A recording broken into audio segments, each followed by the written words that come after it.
अस्सलाम वालेकुम, कैसे हैं सब के।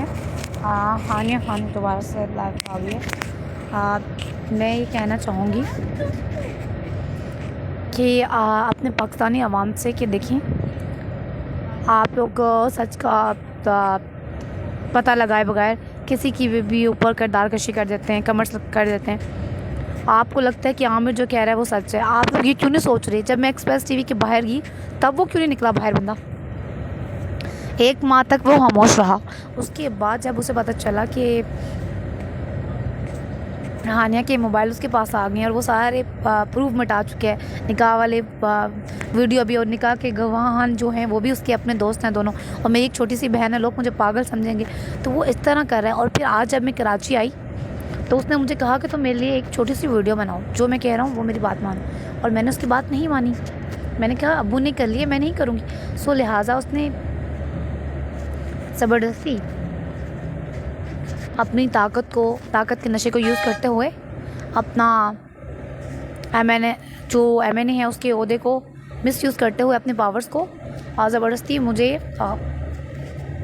वहाँ से क्लिफ्टन में थी मैं, वहाँ पर मुझे आज एक नेवी वाले मिले। उनको भी मैंने रो रो के बताया।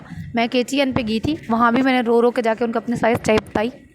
KTN न्यूज़ वालों को वहाँ को भी मैंने सच बताया। मैंने बोल न्यूज़ जाना था, ARY न्यूज़ जाना था, लेकिन आमिर लियाकत की तरफ से मुझे रोक दिया गया।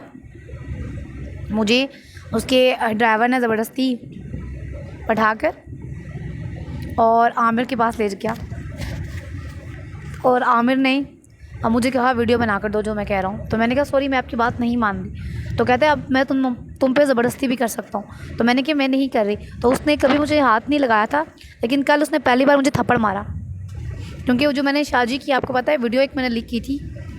हाँ, शाह मोहम्मद अली साहब थी, ठीक है, जिसमें वो बातें कर रहे हैं जो कह रहे हैं कि इसे माफ़ नहीं करना। तो उसने मेरे पे हाथ उठा दिया, थप्पड़ मारा मुझे। और मैंने कपड़े दूसरे पहने हुए थे, आप सब लोगों को पता है। और ये कुछ रेड वाला ड्रेस बनाकर ऊपर चादर देकर और बोला वो मास्क पहनो और जाओ। तो मैं नहीं जा रही थी। तो ज़बरदस्ती अपने भेज कर ड्राइवर को उसके साथ ज़बरदस्ती मुझे यहाँ पे भेज दिया गया इस्लामाबाद। अब मैं ये अपनी आवाम से पूछना चाहूँगी, आखिर ऐसा कौन सा बड़ा राज है जो वो डरता है मेरे कराची में रहने से, जो उसको नुकसान है मेरे कराची में रहने से, तो क्यों चाहता है कि मैं कराची में ना रहूँ। अब तो मैंने कहा था मैं अपने काम के लिए आई हूँ, अपना कैरियर पे फोकस करूँ, लेकिन ज़बरदस्ती मुझे भिजवा दिया गया। क्यों? क्या मैं इस कौम की बेटी नहीं?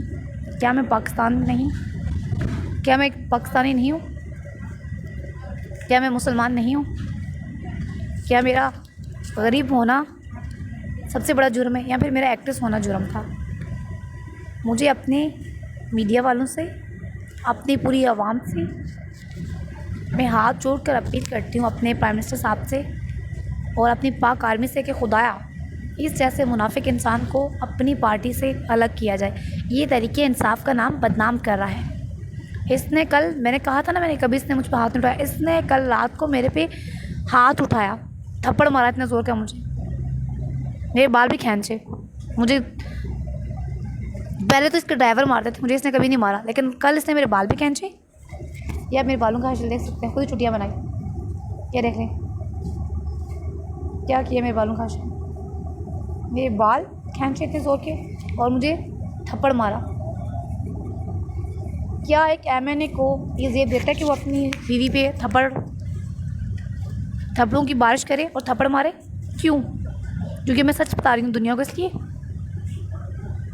उसने समझा कि मुझसे माफ़ी मांग रही, कह रही है मेरा कहीं नहीं, कोई नहीं रह गया, घर छोड़ कर आ गया, तो मैं जो मर्ज़ी इसके साथ जुल्म करूँ। मुझे कहते हैं वीडियो बना कर दो, बोलो कि मैं पागल थी और मैं इसके साथ रहना चाहती हूँ, और इसकी पिक्चर से मैंने शादी की हुई थी, इससे अभी मुझसे शादी कर रहा है, तो अब हम एक साथ खुश रहेंगे। तो मैंने कहा ये गलत बात है, मैं गलत बात का कभी साथ नहीं दूँगी, चाहे मुझे बेशक तुम मार दो। जिनकी और मौत खुदा के हाथ में है, तुम्हारे हाथ में नहीं है।